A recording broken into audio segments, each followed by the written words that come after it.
morning, Bill. That's right. 178,000 jobs added last month, better than expected, and a welcome sign. The president will see it as that after weeks of uncertainty because of this war, which looks like it will build up before it eventually comes to a close. The president saying the Strait of Hormuz has been a thorn in his side. In a new Truth Social post, he says, with a little more time, we can easily open the Hormuz Strait, take the oil, and make a fortune. It would be a gusher for the world. Notably, the president does not lay out how the U.S. would reopen the strait. So Iran remains defiant. The country's foreign minister is saying striking civilian structures, including unfinished bridges, will not compel Iranians to surrender, all but signaling more escalation in the weeks to come. During that time, we could find out more about the president's choice to lead the Justice Department. A senior administration official framed this move as part of a need for new leadership and not a sign of bad blood. But Attorney General Pam Bondi, former Attorney General Pam Bondi, has been under public scrutiny, especially as it relates to her handling of the Jeffrey Epstein case and the Justice Department's finding that there was no definitive client list. Interim AG Todd Blanche is brushing off the notion that Bondi's ouster had anything to do with Epstein. First of all, I have never heard President Trump say that the Attorney General that anything that happened to her had anything to do with the Epstein files. And so, look, the Epstein files has been a saga that's lasted for the past year. There are several names reportedly being floated to replace Bondi. Environmental Protection Agency head Lee Zeldin is seen as a favorite. Sources say Blanche could be nominated permanently as well, but Democrats say Blanche, who served as the president's personal attorney in 3 of his criminal trials, is another loyalist. It doesn't give me a lot of comfort that it's Todd Blanche, who's now the acting Attorney General of the United States. This is the guy who transferred Ghislaine Maxwell from the higher security prison to the low security prison camp in Texas, and has arranged for a very sweet landing for her there. The White House, though, is brushing off reports that the president is considering replacing DNI Tulsi Gabbard. The White House saying the president has the utmost confidence in her. You wanted to see me, sir? Pam, I'm reassigning you to a more exciting role. You're going to love it. What do you know about piloting F-15 fighter jets? What? Nothing. I can barely drive. Pack your bags, Pam. You're going to an aircraft carrier.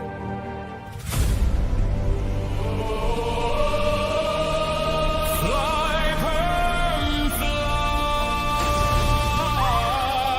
You're doing great.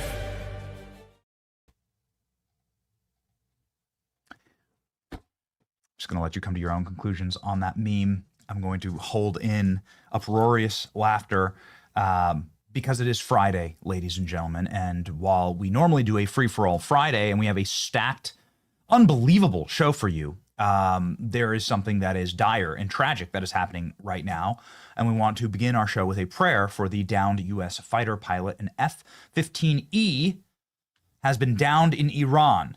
Now, U.S. CENTCOM has not confirmed this.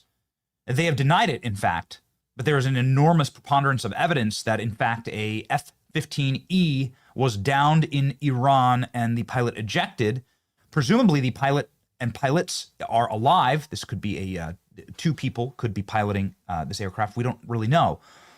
But there is an enormous amount of evidence that the jet did crash, that the pilots did escape, and Iran is claiming that they have now American hostages. This would be the first time that the Iranian Guard has shot down a U.S. fighter jet, and this is happening live right now. And so we're going to handle this with the utmost seriousness because it is a American life or lives on the line. Iran is now claiming their first American hostages of the war. Now, this could be fake news. Iran has claimed plenty of things through official channels that were completely and totally fake and wrong. It could also be that the American has already been exfiltrated in a dire and emergency operation that is ongoing right now in Iran. Right now, there are Black Hawk helicopters, there are C-130s, Globemasters, and Hercules that are flying very, very low over a remote province, mountainous region of Iran. It could also be that the jet was not shot down, but had a malfunction. This does happen quite regularly.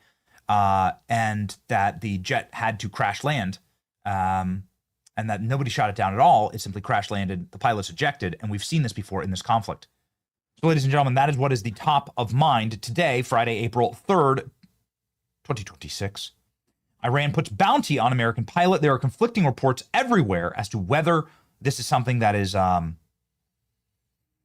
to what the information is truly here. Okay, so we're going to give you everything that we know right now. Who will replace Pam Bondi as AG? Of course, we have Tom Fitton and Brett Tolman on, ready to go. We also have Dr. Steve Greer joining the show live. He is the world's foremost UFO expert. And so a wild show today, but we didn't know that this would be the breaking news of the morning. My name is Benny Johnson, and this is The Benny Show. We have stressful days here. That's just a matter of fact. I have stressful days sometimes when I come home because I have 4 little kids, and it's time to recharge. And it's very critical that you recharge at the end of the night, and that is what I use my Barn Charge. My Barn Charge red light face mask. It's good for you. It's good for your skin. It's good to help you relax. It's good if you're spending your days inside of a locked little black box like I do all day long. Sometimes I don't even see the sun. And so you got to make sure that you are able to get sort of that euphoria before going to bed.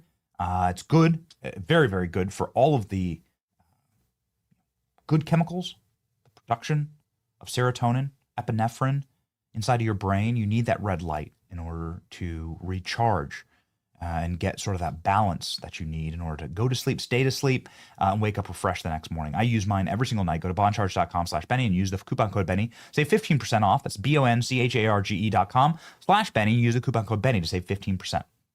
Boncharge, red light, face mask, ladies and gentlemen. Red light moment here in Iran.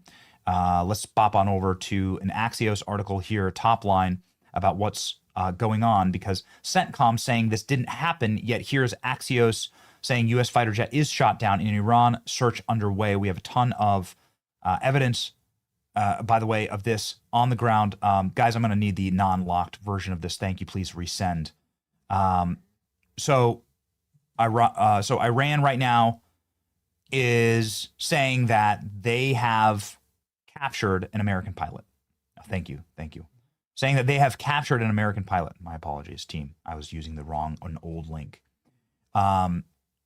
Let's go ahead and read really quickly here the top line news. Iran shot down a U.S. fighter jet. Per Iranian media, a source familiar with the incident has confirmed this. Again, CENTCOM is not confirming this right now. Search and rescue is underway. A dire situation, an emergency situation in rural Iran. Can you pop up where this is? Iran is a huge country. I don't think people quite understand. Like, this isn't Kuwait. This isn't the UAE. This is a massive nation. It is a mountainous territory. It spans multiple gulfs, and it, of course, controls the Straits of Hormuz, arguably the most important waterway on Earth. And so you can see here where the shoot down was. Again, we don't know if this was a malfunction or an actual shoot down. It could be a malfunction. This would be the first time that a fighter jet was downed in Iran, an American fighter jet downed in Iran. There have been, I believe, friendly fire incidents, perhaps in Iraq.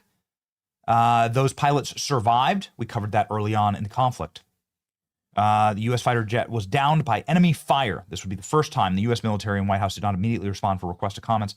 On Friday, Iranian state media published pictures and videos showing the downed plane and the ejection seats. Let's show those right now. Killer Klein. Here we go. We have what is effectively, inarguably, unless somebody's faking these with AI, and I suppose you don't know these days, but let's go ahead and click on these pictures, please. And you can see the clear American munitions, the debris of a fighter jet, where it may have potentially been stationed, used, what class of fighter jet.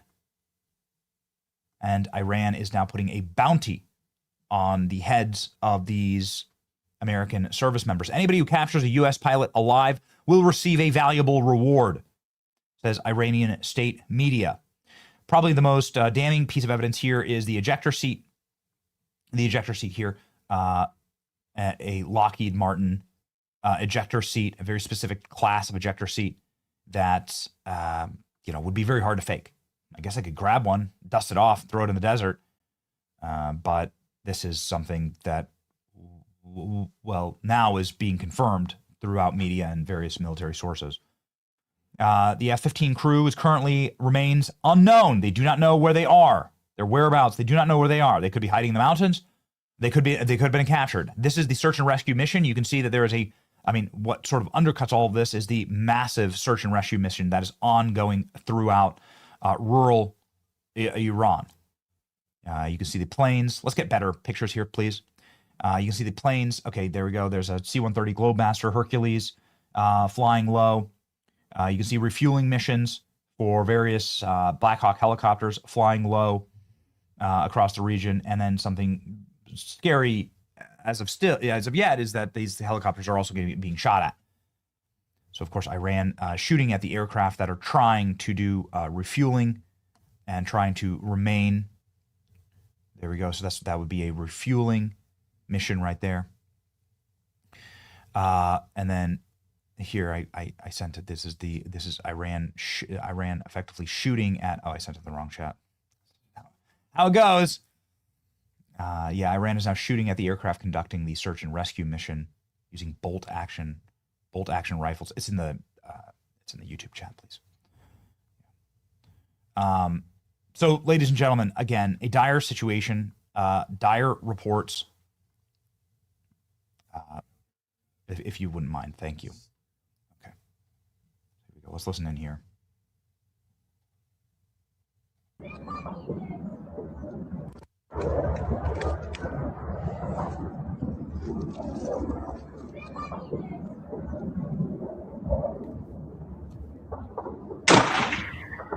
So using bolt action World War I style rifles to shoot at the planes. It's not good. All right, ladies and gentlemen, I need to just simply say a prayer and hope that this post is true from CENTCOM. That this is the Iranian media. So Iranian media is reporting that they actually have the hostage. That they have the American pilots hostages. That has not been confirmed. Iran is saying they're putting a bounty on the hostages. Iran is saying they shot down the F-15 fighter jet. It's all a propaganda war. Perhaps none of this is true. Perhaps they were able to just grab debris and dust it up. This is what CENTCOM is saying, okay? I'd be remiss if I didn't tell you. U.S. Central Command is claiming Iran's Revolutionary Guard says it downed an enemy fighter jet over Qasem Island in the Straits of Hormuz. All fighter aircraft are accounted for. Iran's IRGC has made the same false claim at least a dozen times. So at the very least, that is what U.S. Central Command is saying. We, do not affirm this story. So we'll see. This is being again covered widely, and we're not exactly sure what's true. But this is the news, and I beg of you, please say a prayer. Please say a prayer. The evidence on the ground,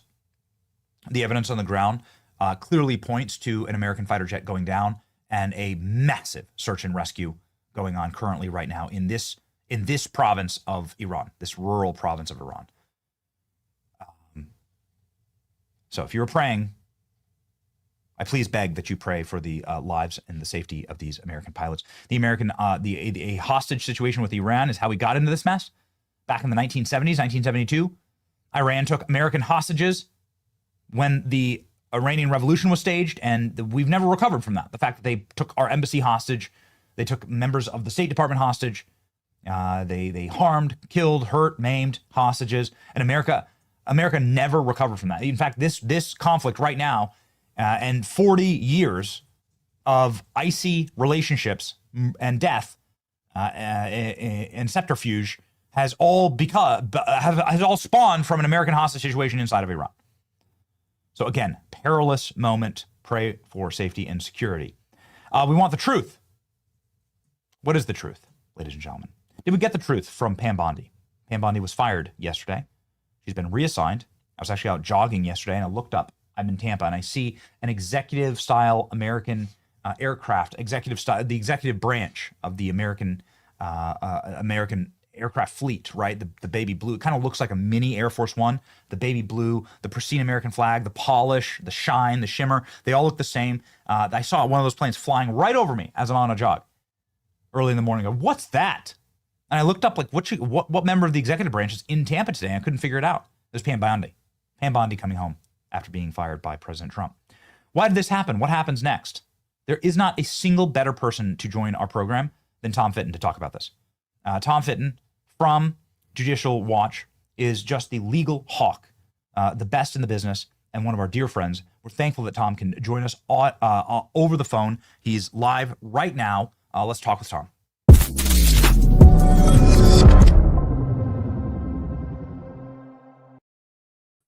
Hey, Tom, how you doing? Can you hear me loud and clear? I can, Benny. Good to be with you. I'm worried about those pilots as well.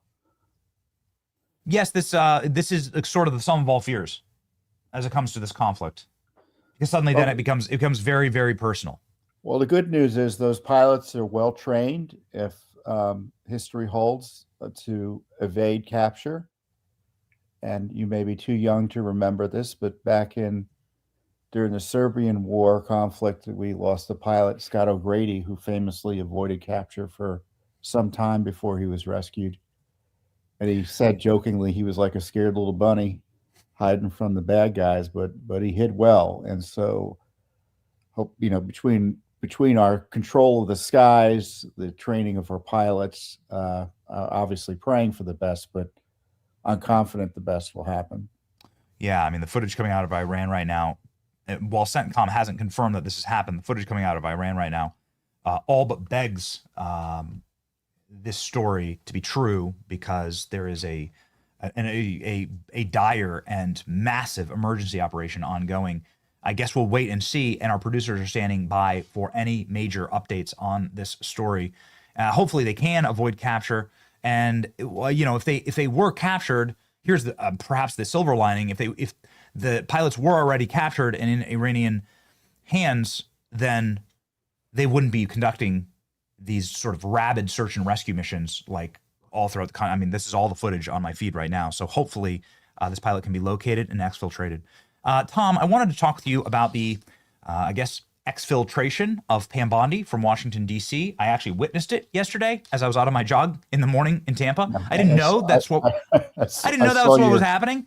I saw your interview last night. Yeah, I saw that. Yeah, so here's what happened, Tom. Like, the CENTCOM is right down the street from where I live, bro.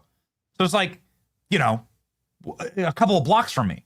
So I assumed if a war is going on that perhaps a member of the executive branch, it's totally common for a member of the executive branch to pop on over.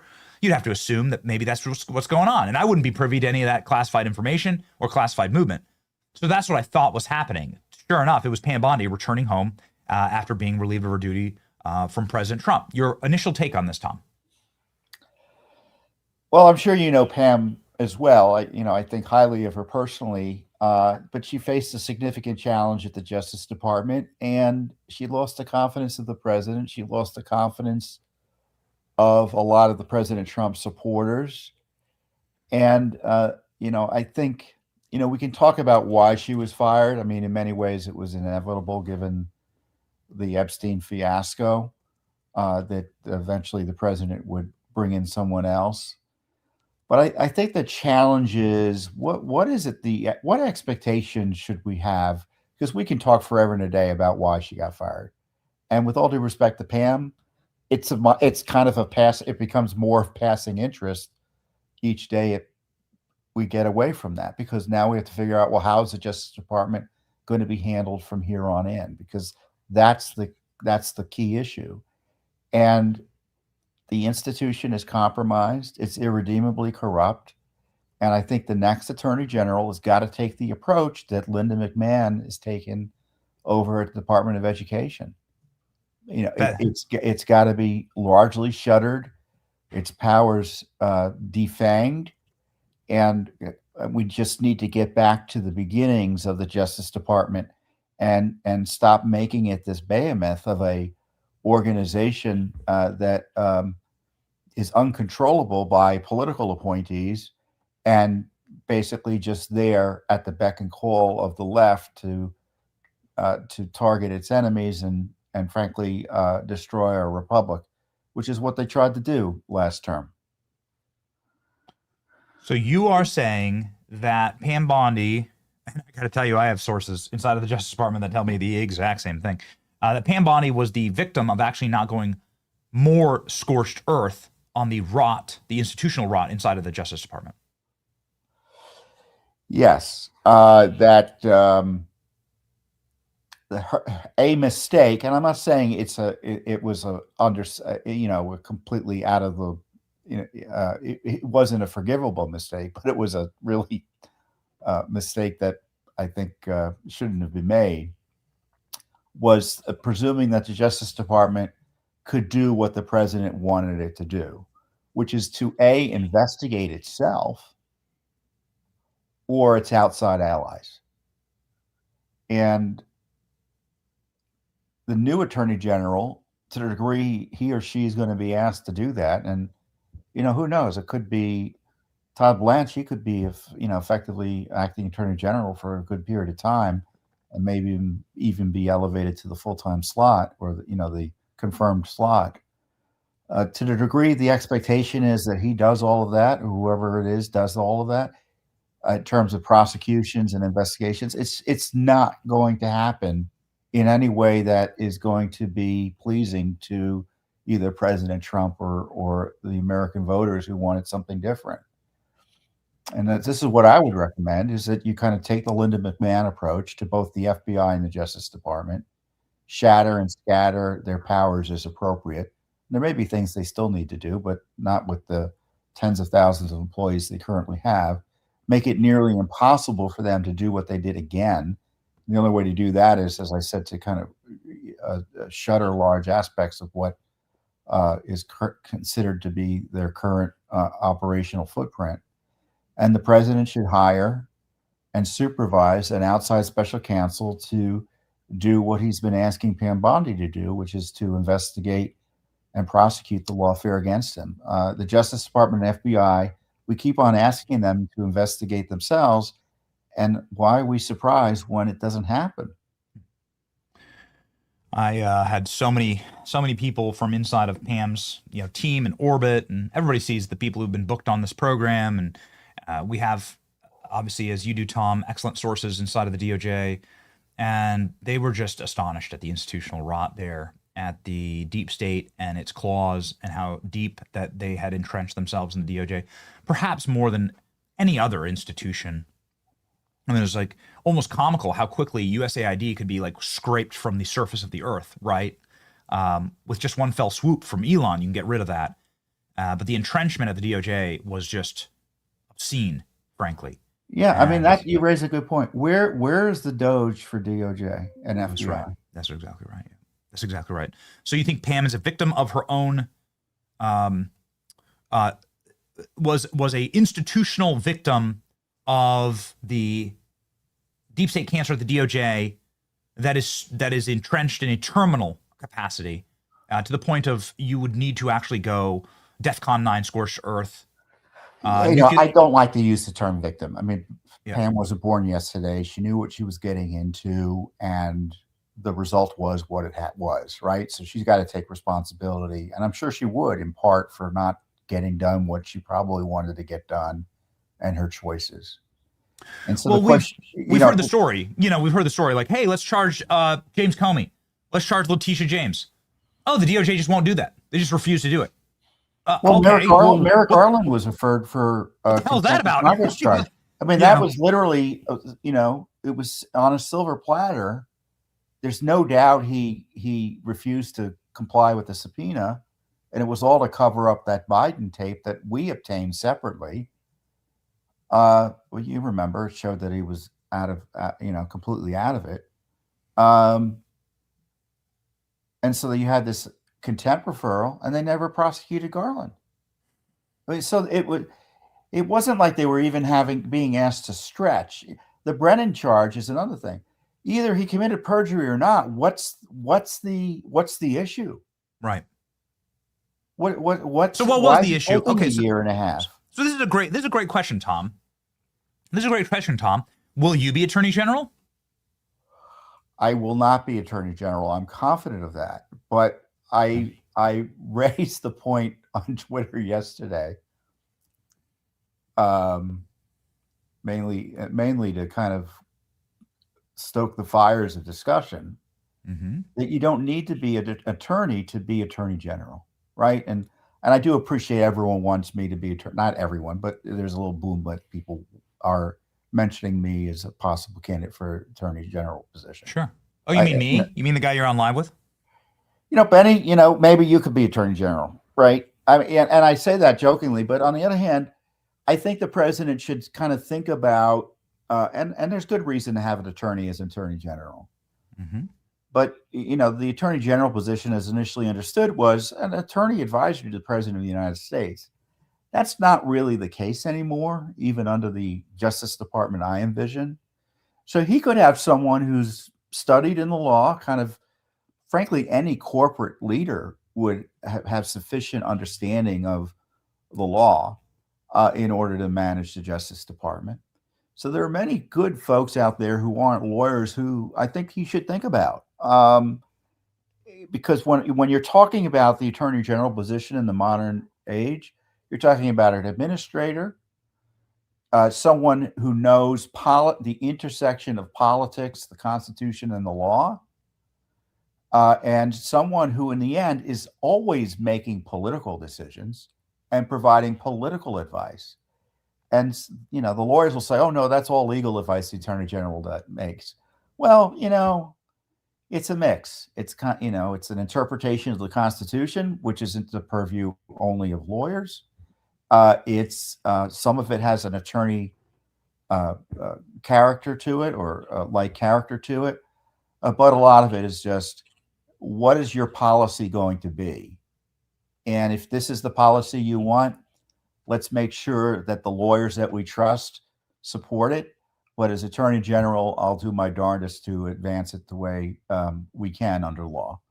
And I don't think you need to be a lawyer to do that in this day and age. And I don't say that to distract from who should be Attorney General. And, it's likely to be an attorney, obviously.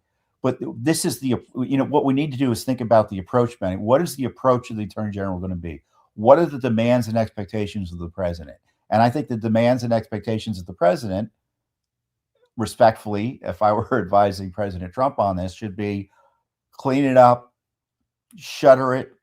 The left is promising to jail me, my family, and everyone else who supported me.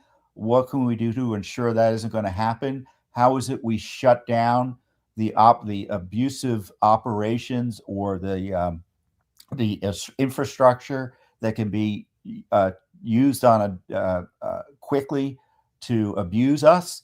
Let's make sure that's not there anymore, because that is not what the American people expect from this Justice Department. They expect the Justice Department to provide some counsel to the president, maybe engage in modest prosecutions and or litigation related to the federal government. But the Justice Department isn't supposed to be the ultimate agency in the United States federal government. And that's the way it is now. It is, every policy you're concerned about is defended, promoted, and implemented in no small measure by the Justice Department. Now, that might be good if if there's a President Trump and you've got a good Attorney General and such. But it's an overbroad power under our constitutional system that needs to be checked in.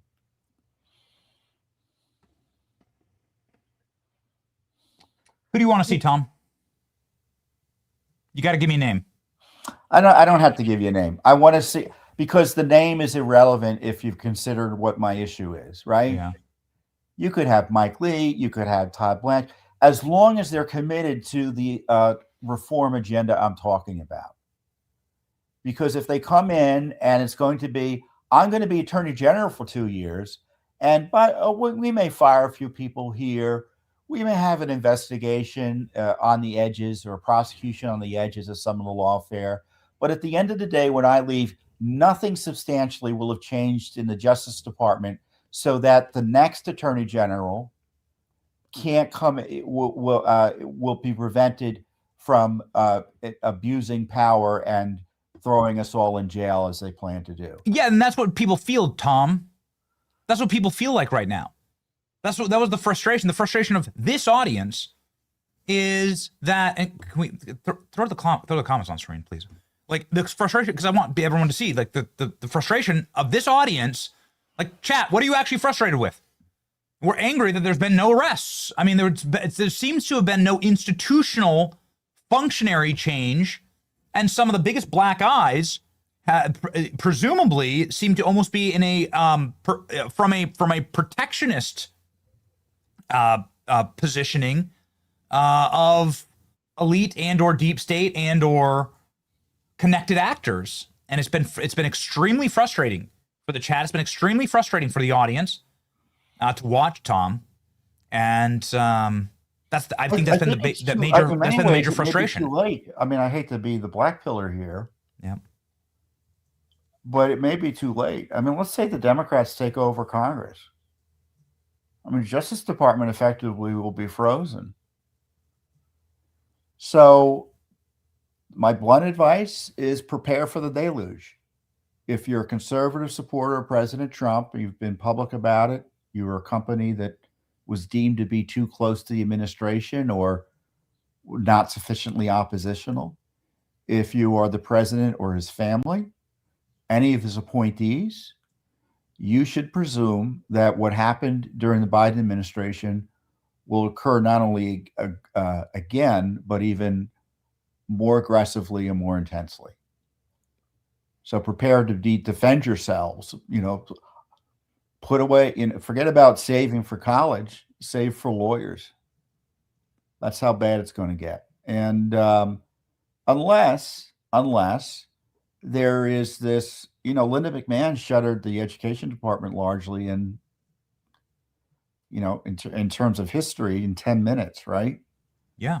And to me, the president should even think more broad. Maybe the president should say, look, I'm going to hire you, but this is what I want you to do. I want you to be the one of two guys there at the end or two gals there at the end. And you just shut it, when you leave, you turn out the lights and there's no one else there.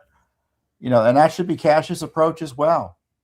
The FBI hasn't cut its staff to any great degree. Justice Department hasn't cut its staff to any great degree.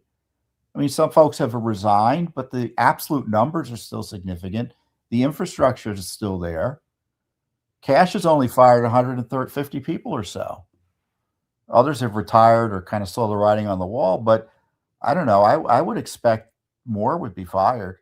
So this will be my final question to you, Tom. But what you would say, like, if you were in charge of the Justice Department, I know you've just said your name is not in the running and you don't want to be AG, but if you were, what the requirement would have to be the will to actually go through and gut the rot out of the organization, to do mass firings, to close down, like in a USAID capacity, Institute of Peace capacity, just like completely salt the earth of those who have committed injustice by using the Justice Department. This is the only approach.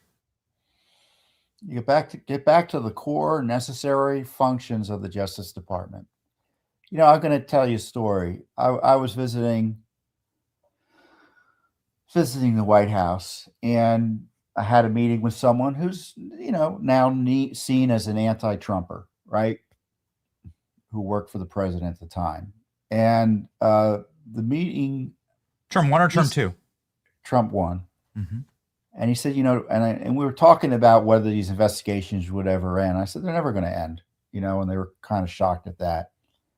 And one of the responses was, Tom, after all this is over, we got to think of a way to bring back the Justice Department into the government. And isn't that an insight?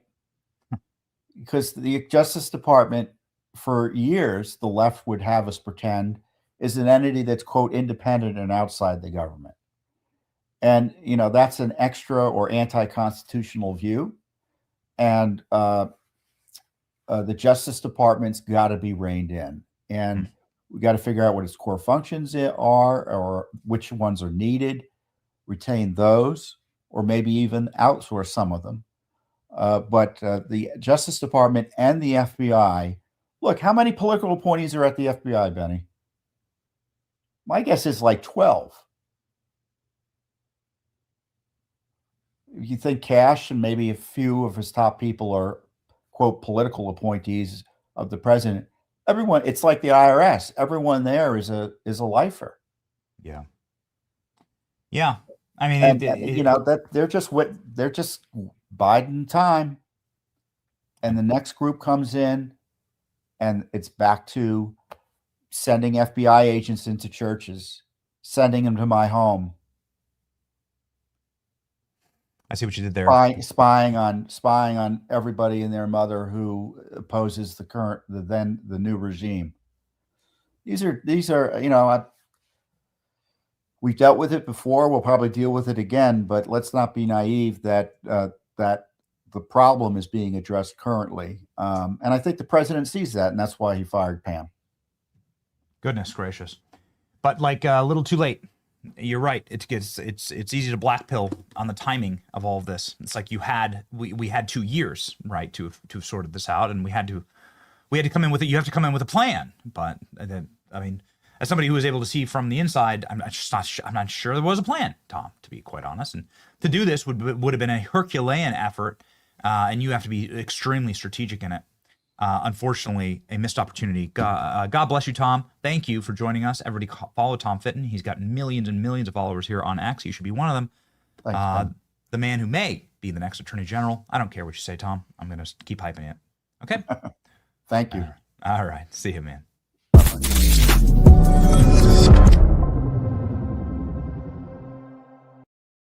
Ladies and gentlemen, we have Brett Tolman up live in just a moment. One of our favorite, an absolute all-time favorite legal analysts. Also a former DOJ lifer. He doesn't mind me saying that. For life, I am going to be addicted to caffeine. That caffeine is going to be Blackout Coffee. You can see me drinking it today on the show because it's Friday, and we just want to make sure that we are rip-roaring here. Blackout Coffee is a great American company. It's made right here in the state of Florida by patriots who love their nation. They're not communist coffee. They're not grifter coffee. They're not people who turn on their values or attack people that are trying to simply defend themselves, right? This is a real coffee company that really loves our country. Go ahead and pick yourself up some Blackout Coffee today. Go to blackoutcoffee.com/Benny. Use the code Benny for 20% off your first order. That's blackoutcoffee.com/Benny. Support American jobs. And make sure that you have the energy to fight the communists. Ladies and gentlemen, somebody who's fought a lot of communists. Not sure how he survived all the battles at the DOJ is Brett Tolman. Brett Tolman joins us live right now.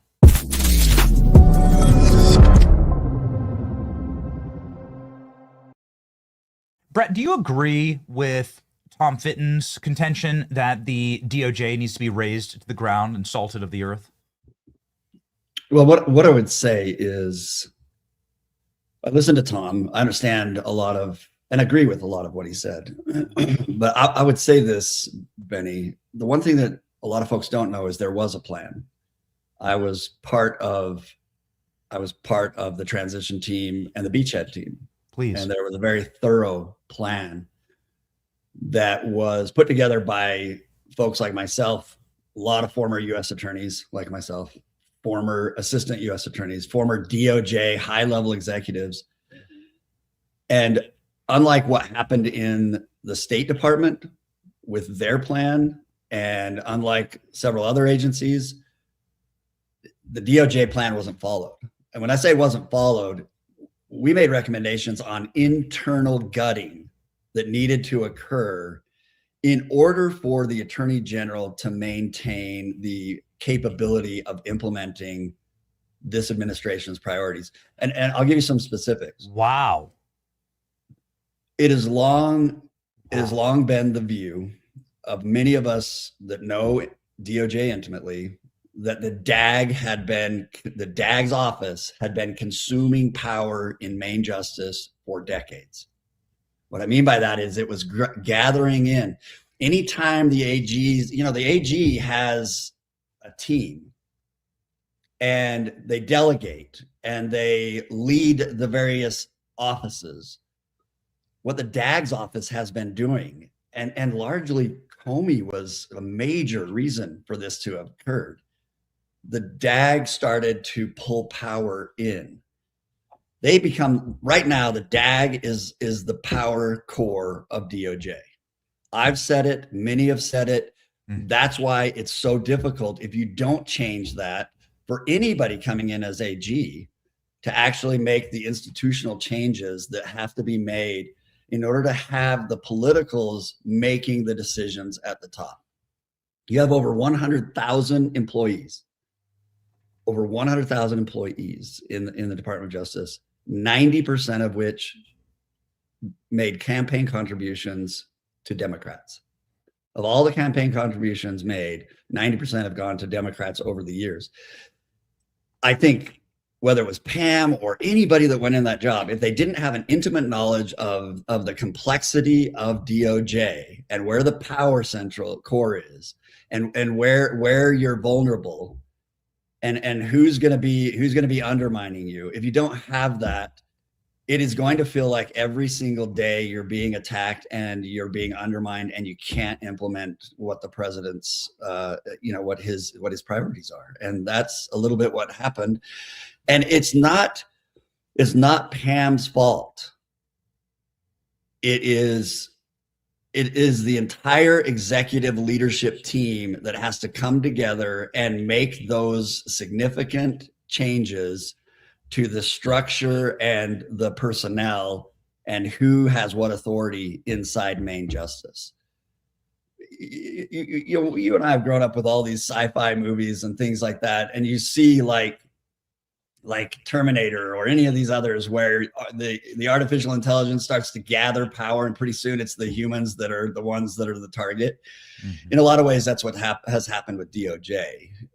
It's been consuming power and growing bigger and stronger. And those that really want to get in there and accomplish justice and want to prosecute the bad guys and want to be politically neutral, they're the ones that have lost their voice and lost their authority over the last couple of decades.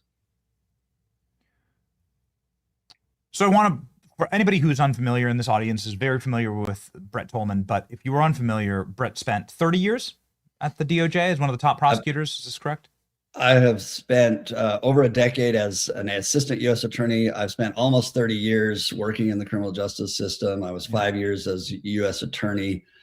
I mean, it's been my life's passion. It's been my life's passion to fix the justice system. You can't get, you can't, it would be hard to find a better authority, frankly, than Brett on this issue. And so take his words with extreme weight here. However, there does seem to be something that is conflicting in what you just said, Brett. I can't square it exactly. You said that you put together a plan, and you brought together a very sophisticated team, and you were part of that team to put together a plan to actually fix the Justice Department. What we were just talking about was that this plan, the plan to fix federal agencies, seems to have gone off quite well in places like the Institute of Peace, USAID, Department of Education, the Pentagon. I mean, it's been unbelievable what the Pentagon's been able to accomplish. This Department of State. To say that there is an immovable deep state and that nothing good will ever happen and nothing will ever change, that's not true, actually. We've been able to see some remarkable changes. Again, Elon was able to salt the earth of USAID. I happened to just catch DC. I happened to be in DC at the right time to watch the letters come down. They were chiseling the letters off. I jumped out of my Uber. I'm like, I gotta get this. It's like I literally jumped out of a moving car to go film them ripping the letters of USAID off. You can change DC with the right plan. You say it's not Pam Bondi's fault. I'm not like sitting here to be some huge hater or anything like that, right? I want the truth. I'm not trying to scapegoat, but like it sure as hell sounds like Pam Bondi didn't follow the plan. Is that correct? Like, it's like what I would say is, can you square that for me? Yeah, I'll square it. What I would say is, sorry for it has to be more than the AG. If you don't have the AG and the DAG on the exact same page together, the infrastructure, the power and the authority inside Main Justice is centralized in the DAG. So it's this would be equally, it is equally the DAG means the responsibility. Deputy Attorney General. That's correct. Todd Blanche and Pam Bondi. And this was an instance in which there were concerns. You didn't have Pam Bondi picking her Deputy Attorney General. Yeah. If you recall, the president announced Todd Blanche before he did the Attorney General. I work with an executive producer who I've worked with for a decade. His name's ALX. I picked him because I need somebody at my side that is constantly protecting what we're building here as a company. And so that seems crazy, like actually. It is. I think it's one big flaw. I hope it gets remedied. The next attorney general needs to also have confidence that the deputy attorney general, that they will work well together, they'll be on the same page, and they will start to implement. And I agree with you. This is not just doom and gloom here. We do not have to go down the road of never being able to change DOJ. The right two people in those positions can change DOJ, like we've seen in other agencies. And if they're on the same page and they don't let anyone else, undermine them inside the Department of Justice, they can do it. So that's why it didn't happen. This is completely fascinating, Tom. So, okay, so you were part of the team that put together a plan.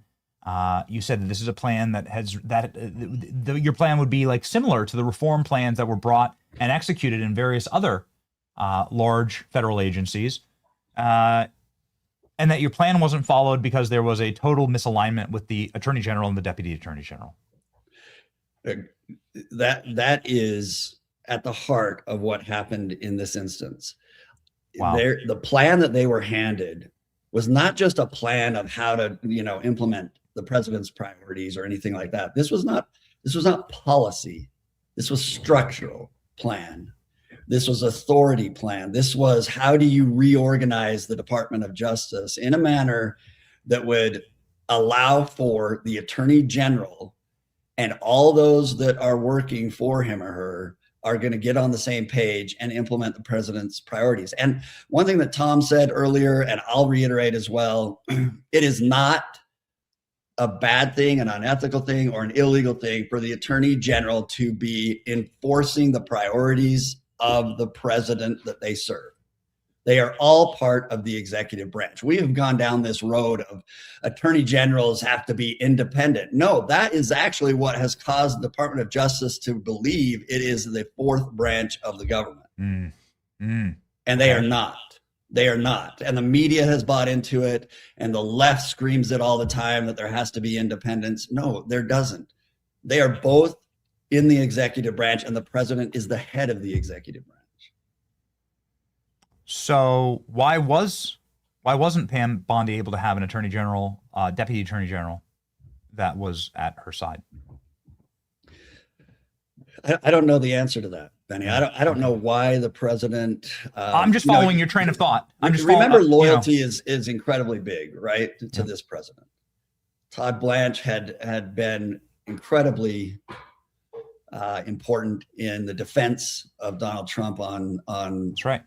a couple of the criminal cases where the president was the target. I think he appreciates loyalty. I think he wants to reward that. It's not necessarily a bad thing. I'm just saying, Those I wanted a two functional big positions, right? We wanted a functional justice system. That's right. And I feel like we had like this. We're always having these generational opportunities that we're swinging and missing on. And justice was a huge, this seems like a big swing and a miss. You have Tom on here blackpilling, saying we're all going to the gulag next. And, we've seen that, right? And, it sucks. I guess do you, with the, so one question about the past and then one question about the future and then we're moving on. Sure. The question about the past, what is it that got Pam Bondi fired? Well, I don't think we know all of those issues, but I would take it. Everyone's talking about the prosecutions that didn't happen. Remember, there's also some prosecutions that were attempted and they flailed. Yes. The case against Comey, the Letitia James, the failure. These were not incredibly experienced prosecutors. This was not the kind of work that needed to be done when you're going to try to go after a very high profile target. So it's not just the absence of prosecutions. It's the combination of prosecutions that were attempted and didn't go well. But I think for the president, I think it's a simple thing. I think he wants those that came after him to get accountability. And that seems to be where the president has very definitively described, both in, when he put out that truth on social media, or his about Pam and what he was expecting, what he wanted. I think he grew impatient. And we can go back and forth about the reasonableness of the expectations of this president in terms of having DOJ actually do what we want. But it's a combination of many, many factors, like Epstein and the release of documents, the lack of prosecutions. The president hears it all the time that we're fed up, we're tired of it. What can happen, though, is an AG and a DAG that come in that are on the same page and have the same priorities. They're not undermining one another. They're not, and I don't know all the details of what happened with Pam and Todd Blanche or any of that. But what I want to see is a powerful attorney general come in who has a deputy attorney general that they have selected, that they work together, and you can turn that organization around and you can start to see prosecutions that are done well. Will that mean appointment of special counsels? Possibly. There has to be something where the American public sees the Department of Justice has heard them, that they want accountability for those on the left that committed crimes. Yes. And when we would even accept that we don't get all the convictions we want, or we don't get all the individuals if the evidence isn't there, but give us some. Right. Yes. Show us some and go after them. Yes, that's right. Rand Paul comes on this program, and he just, like, whatever you think about Rand Paul, there is one point upon his portfolio that is entirely virtuous, which is that he has proven beyond a shadow of a doubt that Dr. Fauci did lie under oath and did lie directly to his face. And those lies cost millions and millions of lives, arguably. And so he continues to bang on and on and on about how he sent those referrals to the Justice Department, and he can't even get an answer. He can't even get someone to say, hey, a read receipt, right? You can't even get an emoji in return. And that frustrates him, and he's constantly on here like raging about that. And I feel that, I honestly feel that. Like, what a W for the Republic, right? Nobody likes Dr. Fauci. Everyone hates this guy. We're talking about mass manipulation, and fraud and behavior that put, people's lives at risk. And I agree. And it's only the tip of the iceberg, though, Benny. Look at how many individuals have abused their positions of authority in the last administration, in the Obama administration. And look, we know what Tulsi Gabbard has revealed. I want to see the real investigations go forward. And will we see some of those? I think I'm still holding out hope that we will see a few of those. Those high profile individuals getting prosecuted. How we haven't seen Adam Schiff, being investigated, or the grand jury issuing subpoenas for documents, and there's others across the board. They have no problem on the left doing it. The right has always felt like they want to be restrained in their power and authority. And the left has always been wanting to abuse and expand their power and authority. Yeah. And what has to happen on the right is you have to investigate those that have committed crimes, and you have to bring those charges, and don't do anything until you've done that. Yeah, well, we see how that works out in history every single time where one side is unrestrained and uses power. We all become kulaks. We know exactly what happens. And this seemed like a moment in time to draw a line and say no more, and we're going to shatter that. And it just feels like wasted time. It's frustrating to me. It feels like wasted time and ineptitude, whether it's the Epstein file, the Epstein files ineptitude, or just sort of like the swings and misses on big prosecutions, or just the lack of seeing the opportunity to say, Dr. Fauci is a very evil person, and we're going to actually investigate this. But look how fast it can change with the right people. Sure. Look how fast it can change. Nobody thought the Department of Education, when it was at its height of DEI and woke policies under Biden. I remember speaking to people and them saying, this is it's never going to get better. It's always going to get worse. Yeah, that's true. It can change very quickly with the right couple of people in the AG and DAG position, not working against each other. You just, life doesn't give you a ton of opportunities. You either take them or you just float down the river, right? Yep, that's right. That's right. So, take them is what, take them. Why are we on this show right now? Why none of our channels exist? Because you take action. What does God want of us? What does God always demand through the Old Testament and New? Action. Take action quickly, swiftly. Do not run, be assertive and stand and deliver. And you're not guaranteed these options tomorrow. So take them now.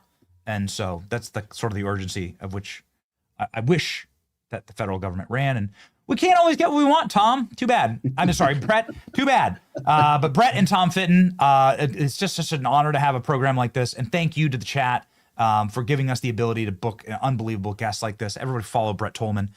Brett Tolman is just the absolute master of this in this arena. I pray, Brett, not only for the downed fighter pilot, I pray that your solutions and your remedies inside of the DOJ are finally followed. Boy, I don't know exactly what they are. I'm certainly not smart enough, but I feel like we'd have a much better country if they were implemented.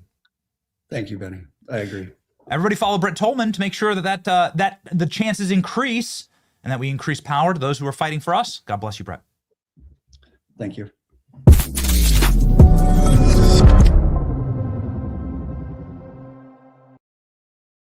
Brett is the executive director of Right on Crime. Go ahead and follow them as well. Just a shout out to Right on Crime. You can see their account right here. Thank you very much.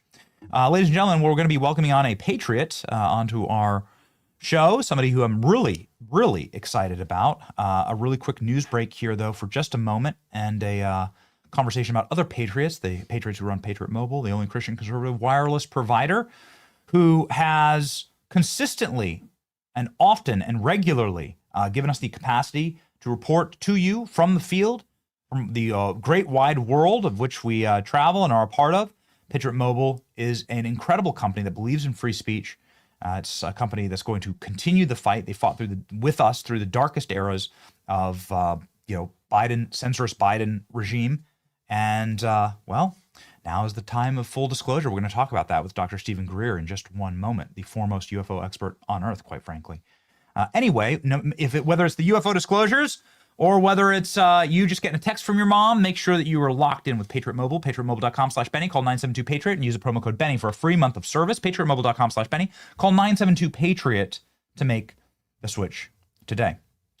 Really quickly here, again, Dr. Stephen Greer, the foremost UFO expert on Earth, quite frankly. He's been working on this subject for 35 straight years. It is a great honor to have him. Will join us live in just one moment. Quick news break on the downed fighter pilot in Iran.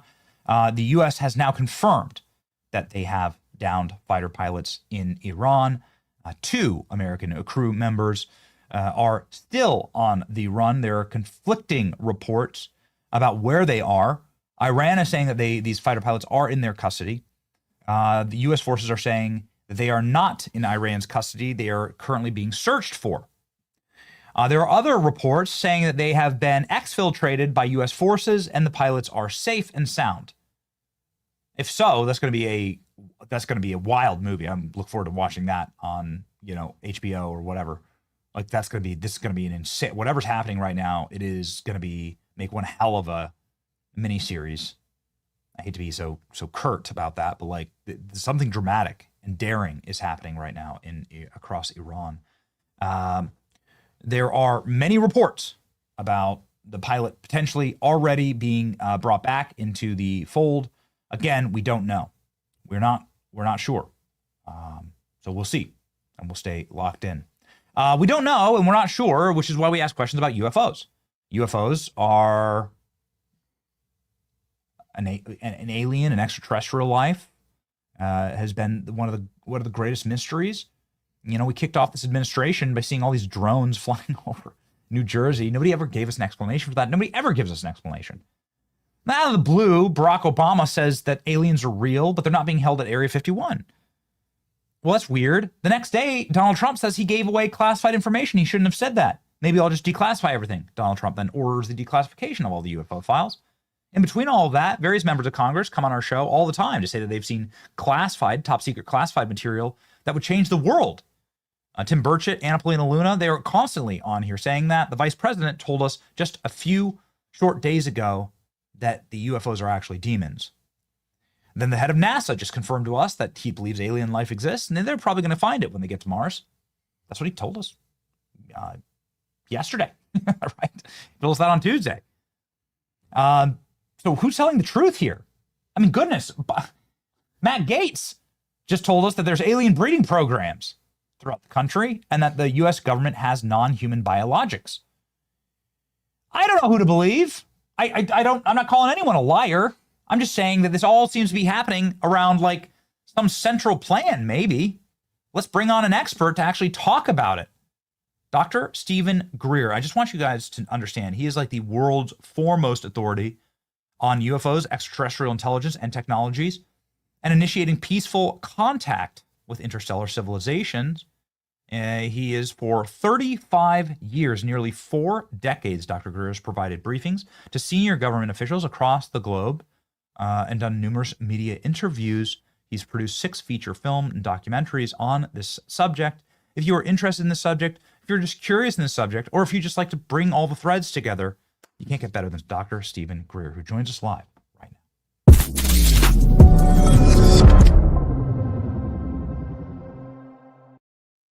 Doctor, it's an honor to have you on. I wanted to give a proper introduction. It's an honor to speak with you. I think I missed that that Steven Spielberg just happened to be producing one of his first movies in a long time called Disclosure Day, and that's out in a couple months. So yes, I guess I should have trademarked that when I started the disclosure movement in the 1990s. But there you go. I mean, it's I caught on. I mean, it is time for all this information to come out. And you know, my uncle worked on the lunar landing project with the lunar module, and I was a little kid when we put the first man on the moon. And I learned some things when I was quite young, and saw some things when I was quite young. It was quite clear that we weren't alone in the universe, and that it was the biggest cover-up of what people call the deep state in history. And it's a dangerous secrecy being played. So we are at the breakout point of this coming to the public. The problem is the cacophony of different voices confusing the issue.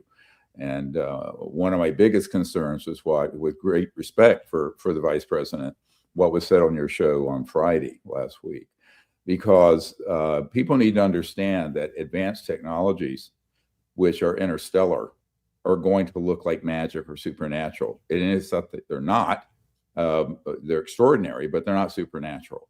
So let's take a little exercise here, Benny, for just a minute. Let's go down the road. Here is Thomas Jefferson's house where I live.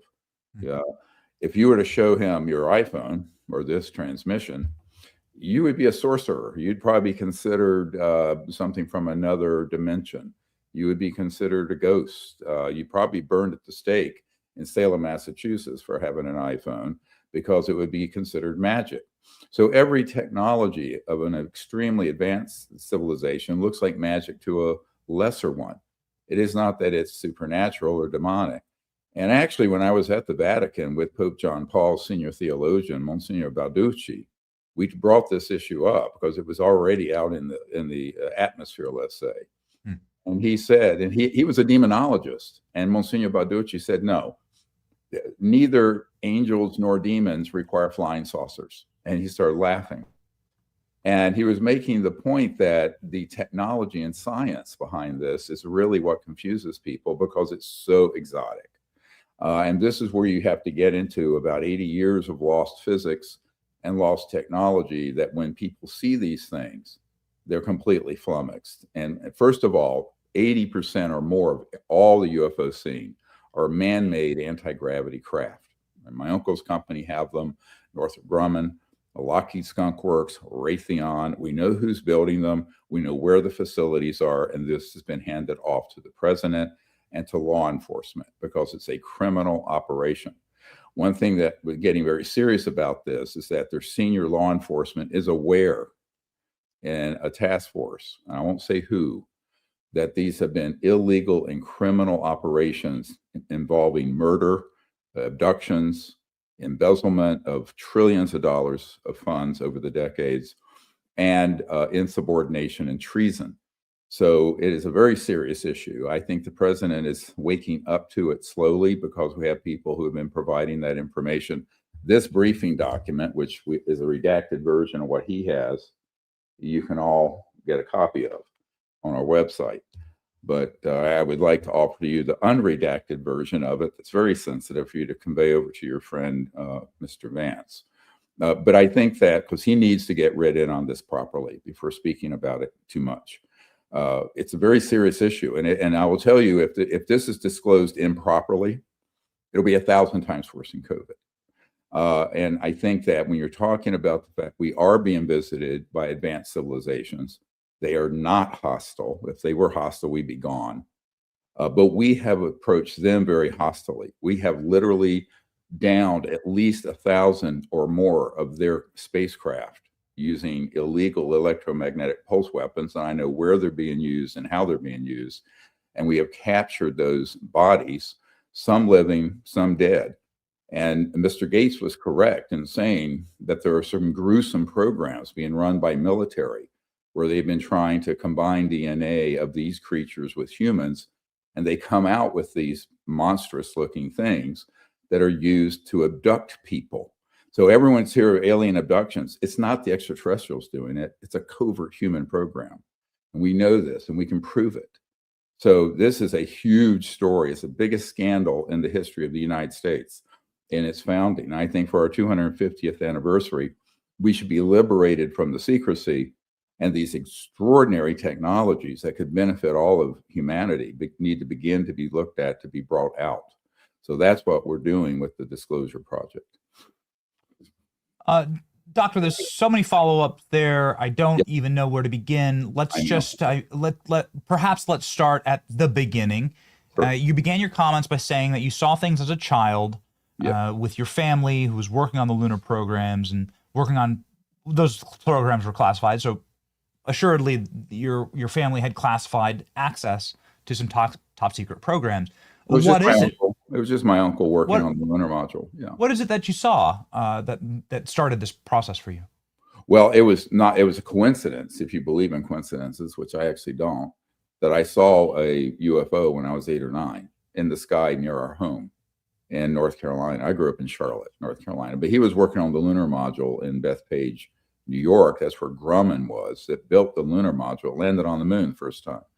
So, but I also heard things because it's aerospace and it's the aerospace industry. And when I became a young I'm a trauma doctor, emergency and trauma, I began a process of pulling together a lot of whistleblowers. And this was in the early 90s. We now have over 750 whistleblowers that I have debriefed who have been in top secret positions, CIA, Department of Defense, aerospace, other corporations. And so we have a huge archive on this, and we're distilling that into the briefing materials for members of Congress and White House. But I think that we're completely a private, non-governmental entity, and we're self-funded by contributions. But our purpose is to fix a quiet coup d'etat that happened around the time I was born, I was born in 55. So in the late 1950s, Eisenhower lost control of these UFO-related programs because he wanted to make peaceful contact with these civilizations, but also begin to bring out the energy technologies that would terminate oil. Our whole mess in the Middle East is because we're still dependent on oil, but we haven't needed it since I was born. And I think that this is an enormous macroeconomic and technology story, much more than it is about aliens. Those civilizations from other star systems are simply concerned about our proclivity to destroy the planet, right? And to fight each other. And as we started going out into space, a big red flag went up and where they said, well, we better watch what's going on here. But they're by no means hostile to us. I think it's the other way around. I think they're more concerned about our hostility. But see, this coup d'etat that happened under Eisenhower never got fixed. President Kennedy tried to, and I can assure you that is why he got killed. Wow. Okay. Same thing with Marilyn Monroe. I have a document that's pretty much her death warrant from the CIA, dated a couple of days before they found her dead, because she was going to hold a press conference to tell the whole world what Jack Kennedy had told her about the objects from outer space that were recovered in the 40s. A clear reference to a couple of the accidents or downing of UFOs back in the mid and late 40s. And it's an official CIA document. Now, it's not been declassified. I released it because my team determined, speaking of Department of Justice, that these programs are treasonous and illegal. And because they're illegal, we have every right to release that information. You cannot use the National Security Act to keep something secret if the program is itself treasonous.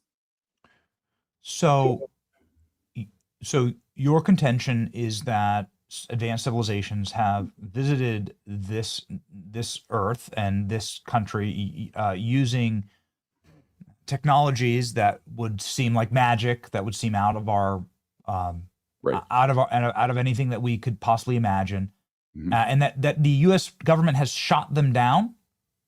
Well, compartmented operations working under U.S. top secret cover, but illegally have done so. See, and this is where you get into a very quick discussion of how I reached this conclusion.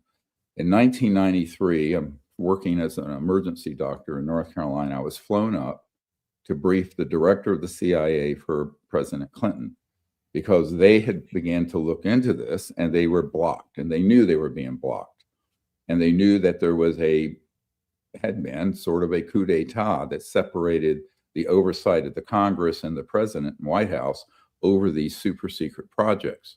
And when I first was invited to the meeting, I thought that was ridiculous. I didn't believe the FedEx I got said they cannot get information on this and they're being blocked from getting it. And I said, well, the president has an all access pass. And my contact said, oh, no, he doesn't. And so that's when I realized we were in a huge amount of trouble here in terms of our governance and what people call the deep state. This is the crown jewel of deep state activity, is the UFO issue. There's no question about it. Why? Because of the technology. I mean, the technologies that we have studied and reverse engineered and put into deployment for surveillance, for aircraft that fly at 100,000 miles per hour and make a right-hand turn without decelerating. Those are ours. If you saw on CNN and Fox News, that Tic Tac that everyone saw, that's a Lockheed Skunk Works device. It was not alien. And yet it completely confused our military command because those guys had not been read into those programs. So the left hand doesn't even know the right hand is doing, and it is dangerous. The other problem is that those technologies have been used in false flag operations to sort of deceive political leaders, such as Mr. Vance and the president, but also the people in Congress. For example, what Mr. Gates said and what Mr. Burchett recently said on a news show is information I received in the 1990s about these weird looking creatures that are not extraterrestrials, but they're man-made monsters, like a Frankenstein monster and this sounds like science fiction, but it isn't, that have been used to have on board man-made UFOs. We mastered gravity control in 1954, the year before I was born.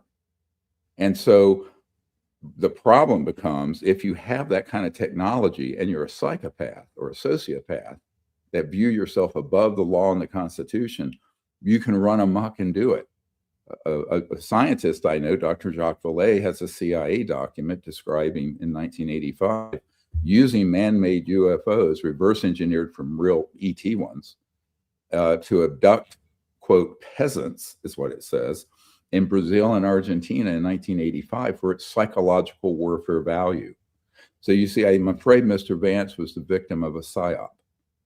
And this is one of the big PSYOPs, or psychological warfare operations, is to convince people that, well, they don't exist at all. That was it for decades. Now they do exist, but they're a threat to us, which they're not. And if that isn't good enough, they're not aliens at all, but they're demons working from the right hand of Satan, which is not true either. So they're trying to push forward agendas to sort of deceive our leaders and the public, and they keep changing what the deception is. But the main narrative is they will tell you anything but the truth. So what we have to do is get to the bottom of the truth, and the best way to do it is through these hundreds of whistleblowers who work in those projects. Now, so far, Congress has not called any of them to testify. The ones they've had are secondhand or minor whistleblowers. We have people I'm working with who are operational at black sites, covert sites, where they are doing these activities, where they are doing these human experiments, where they are downing these ET craft. I know them personally. I've been in their classified choppers. I was almost killed after I got back from one of those trips in a mysterious accident. I had to have 4 surgeries. I was critically injured.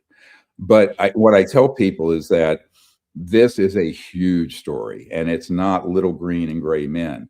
It's really about a covert program that got out of control in the late 50s and is still out of control and is the greatest threat to national security. The secrecy around this subject far exceeds the dangers of China, Iran, and Russia because it's the enemy within. It's covert programs in our country that have these technologies, and they have used them criminally for decades.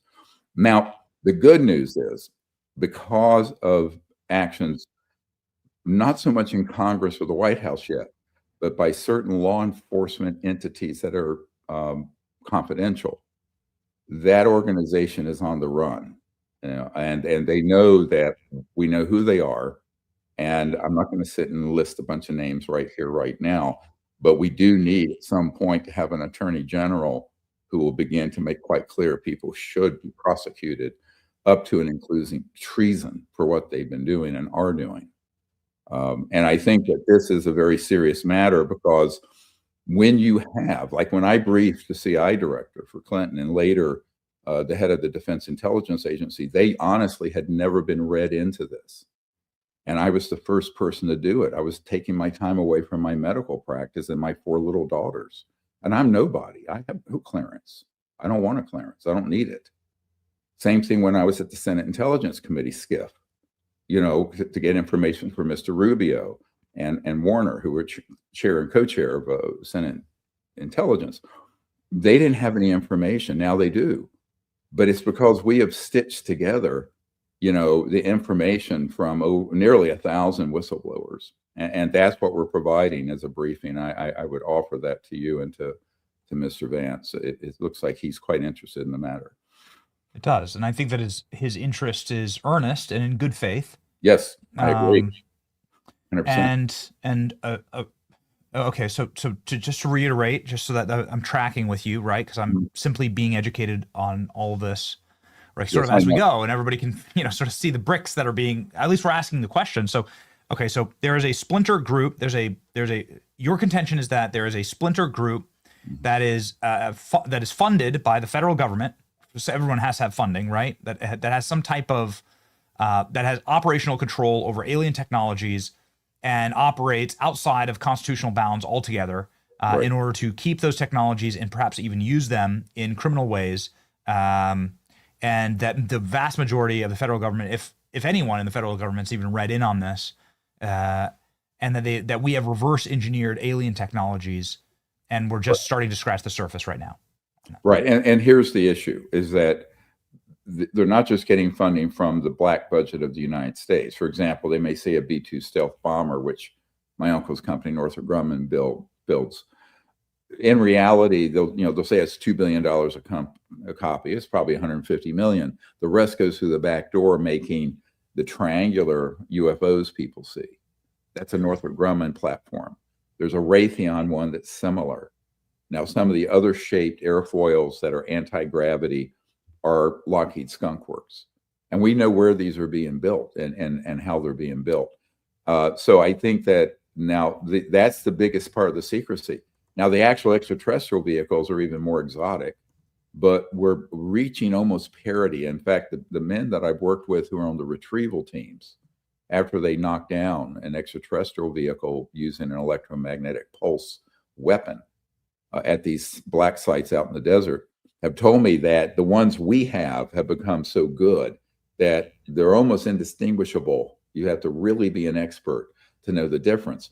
The danger of that is that those man-made ones have been used in false flag operations to make made to look alien. And so let's say you're the commander-in-chief Atlantic Command of the submarine fleet in Norfolk. And this is the case I was involved with. And there was a UFO that comes in and you scramble jets and fire upon it.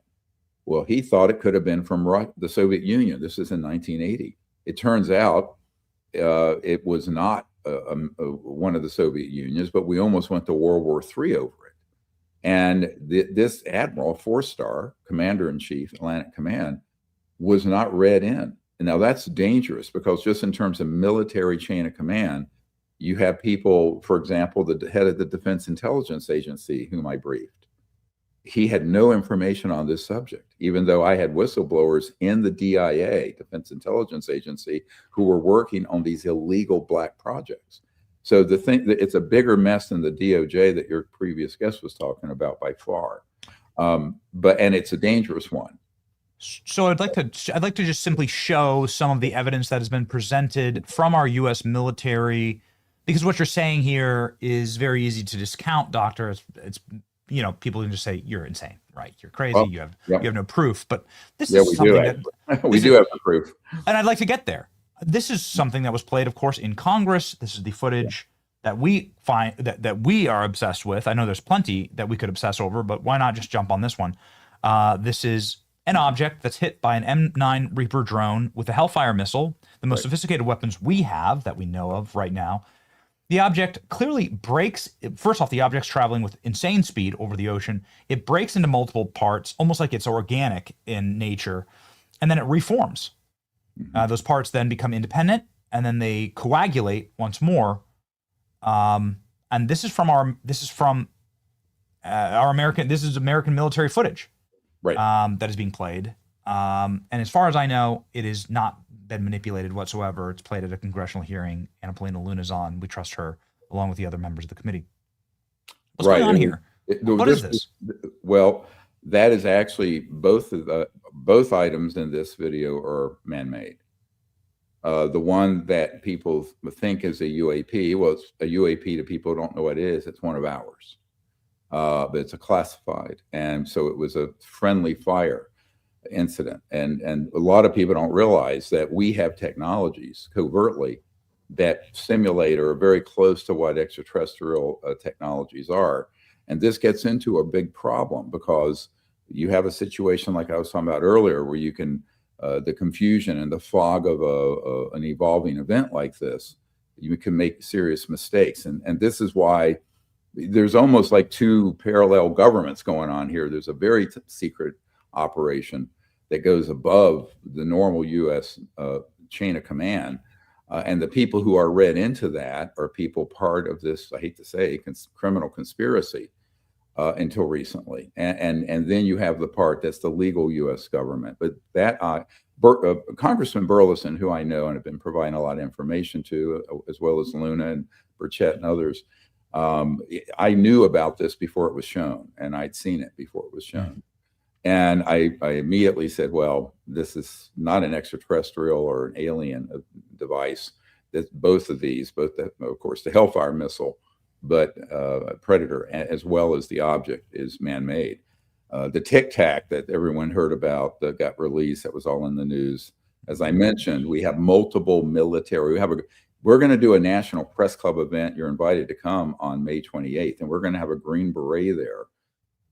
I'm sorry, on May 8th, and in Washington. It's the 25th anniversary of our first one that launched the whole disclosure movement in 2001. But that event, we're going to have a Green Beret there that's going to disclose the Tic Tac, that UFO that started a lot of the mainstream media looking into this. And he saw it while he was on a special operation in the Middle East. We have other witnesses to it. And so this kind of upsets people because everyone's thinking all these things that they're looking at are alien. And in reality, a lot of them are illegally run, covert human military and aerospace programs. The center of gravity, though, isn't in the government, it's corporate. And this is the other thing people don't understand. You do have people in government who are complicit, but it's largely corporate. And this gets into a big problem with some of our largest defense contractors who have operations that include wet works, where people who have begun to leak things are threatened or have been assassinated. So this is being looked at criminally right now because there have been people murdered for blowing the whistle on some of these programs. Yeah, I mean, we've heard about some of these, people have been on to talk about these disappearances. Tim Burchett was on last week talking about these disappearances. So was Matt, saying that this certainly looks like a criminal conspiracy to silence people. I want to talk about something that was said very publicly that seems to align with exactly what you're saying here. And just to be clear, I don't know what's real. I have no idea. We just have like a earnest and good faith effort to simply ask the right questions and not be scared of asking questions. No one should be scared of asking questions about this. But we had a big question about Dr. Krastios's first address here on April 14th, 2025 to the nation. And he gave this big address and he said something that seems to align almost exactly with what you are saying here about anti-gravity devices or alien technology. He says, our technologies permit us to manipulate time and space. Huh? What? Huh? Well, can you demonstrate that for us exactly? They leave distance annihilated. Oh, so there's no such thing as distance anymore. So that means there's no such thing as like matter and time anymore, and they cause things to grow and improve productivity. Well, what does he mean by this? In the very same day, President Trump says we have weapons that nobody's even heard of, that nobody even knows what they are, is what President Trump says. And now you're on my program saying that we've just reverse engineered alien technology. Our defense contractors have reverse engineered alien technology, and that they're doing test flights across the country. They're actually using it. Our military is firing on it. Is this what they're talking about? Yes, but unfortunately, it's more than test flights. They're used in operations. For example, there's a section of this covert cabal, let's call it, that are using these devices in human trafficking and child trafficking and human experimentation. And these are the man-made UFOs. So this is another big area of investigation right now. It's going on quietly, but it's important that people understand that not everything that goes bump in the night is ET or an alien. A lot of it that people are concerned about, and that would lead them to think that the aliens are a threat, are actually man-made objects and man-made creatures. It does begin to sound like science fiction, but again, imagine what you have. If you have had 80 years, and the most brilliant scientists I have ever met on Earth, working in black projects, studying technologies that are thousands of years more advanced than a B-2 stealth bomber, what you're going to come up with. The problem is those same technologies cure cancer, fix the environment, and eliminate the need for costly energy for America and the world. That same technology can be misused in the wrong hands. And this is why it is of the utmost national security importance. Then we have made this point to everyone that I have met with, from President Clinton, CIA director, to now.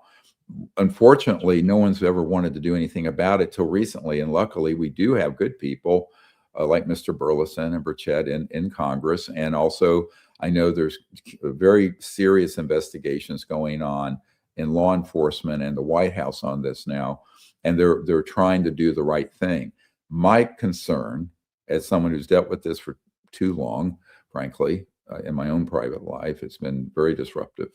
35 years of this is that if it begins to come out as demons and goblins, or if it comes out as a threat, it's better that it be kept secret. I mean, the consequences to the human species would be devastating if it came out improperly. And so words matter and concepts matter. Now, there's one other thing I haven't talked about, and that is the third category of phenomenon that people are seeing is neither man-made nor extraterrestrial. It's from another dimension. And the things from another dimension, meaning that is their origin. Extraterrestrial vehicles, to go across the vastness of space, transfer through dimensions. We don't have time to get into the physics of it, but think of quantum entanglement, where every point in space and time is instantly related. But when you go, quote, beyond the speed of light, because you're basically teleporting in a quantum entangled propulsion system, you are transecting another dimension.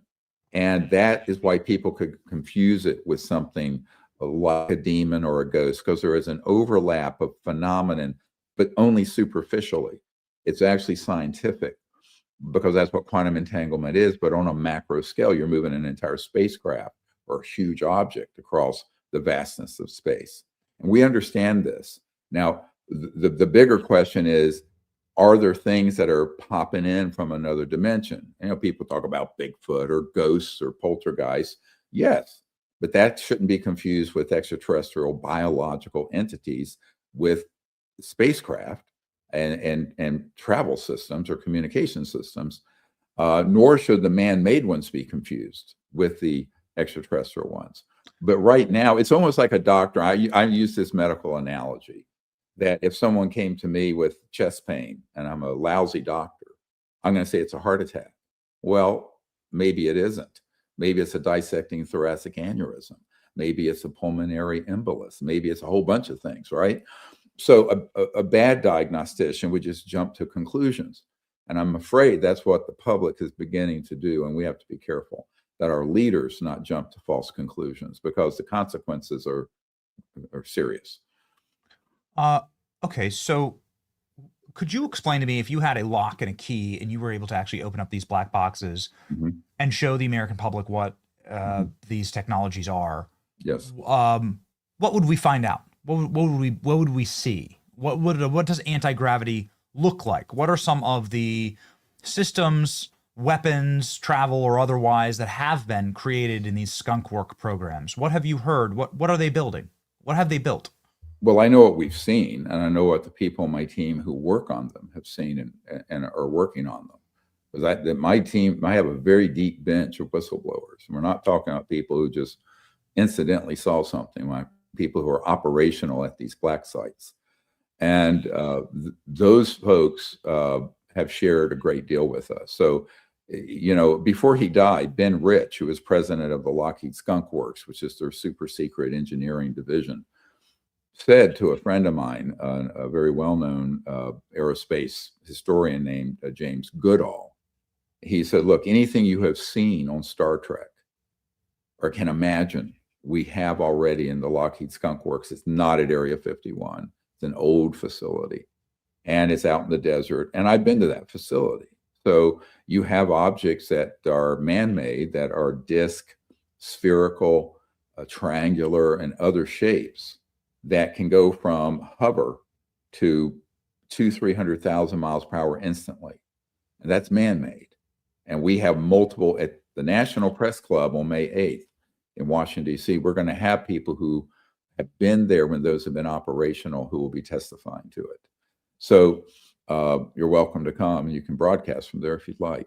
But I think that those technologies are quite advanced. Now, the extraterrestrial ones, those get into a whole new category where they could be visible in front of you and shift resonantly and be invisible and look like they're going back and forth from being solid to not solid. And this has been studied. Some people call it a cloaking mechanism. It's not correct. It's a resonant frequency where the matter of the whole craft can shift out of this dimension, so it disappears in thin air. And we know that Colonel Corso described that when he encountered one at White Sands in 1956. But we have teams that we deploy out, and we've observed the same phenomenon. So the extraterrestrial vehicles can range from a very small device, a foot around like a sphere, up to objects that have been measured in space, some aware out in our solar system, of several hundred miles across. That Lockheed official told me about out by the Saturn back in the 90s when we were doing the Cassini probe, or early 2000s. And so they're very large to very small, and they're of all shapes. We also know one of our whistleblowers, who unfortunately has passed away, he was on a retrieval team, and when he was on it, they had cataloged 69 different species of ETs. that all look different from different planetary systems. And that was as of the late 60s. And Sergeant Stone, and he was on one of those retrieval teams. We have another man who has just come forward, but he was threatened. His whole family was threatened. And that's why he didn't go to AARO or provide information to Congress directly yet. We're actually calling for law enforcement and the Congress to start issuing subpoenas, because we have some wonderful people who need a subpoena to be required to speak, and they will under oath. But I think that this man encountered one that was about 300 feet across, almost looked like a big clamshell, and it had been hit by a EMP weapon and kind of didn't crash, but floated to the ground. But above it was a man-made triangular Northrop Grumman UFO that's ours, that was keeping it in check. And it's quite an extraordinary story. And we have so many of these whistleblowers who have been operational, and we're trying to get, now one group of them have terabytes of video and images of both the biologics, they're called the bodies, as well as the craft. And before the inauguration, they were going to come forward, but they were convinced not to. And we do know that in a skiff, where at one of the aerospace giants, there was open discussion about using wet works or targeted assassinations against those guys. So we're urgently trying to get them protected, and they have been handed over. And I have introduced some of them to members of Congress, a few select, and I've introduced them to law enforcement for their protection. But, again, I can't provide that. They need federal marshal and they need witness protection in many cases to be able to do this safely, so they and their families are protected. So, I mean, this is a very serious business that we're doing, and it's disturbing. But the good news, here's some very good news for the public. Once this gets sorted out and the White House and the Congress can figure out a path to bring this information out properly, if it comes out properly, the golden age that the president speaks about will be completely possible. Within a generation, there'd be no poverty, no pollution, and, quote, free energy for every person on the earth at no cost, zero cost. That's what we're talking about. Because the energy systems that run these devices, there's no rockets, there's no fuel, there's no jet. It's a type of physics that deals with 0-point energy or the quantum vacuum. And this is where it's estimated that in a coffee mug, within that space of a coffee mug, there's enough latent energy to boil off all the oceans of the world. It's called the 0-point energy field. Tesla called it the infinite energy field. I don't know that it's infinite, but it's vast. And so that technology, which is how you run these craft, they're not running with a nuclear device on them or jet fuel. And we can prove that.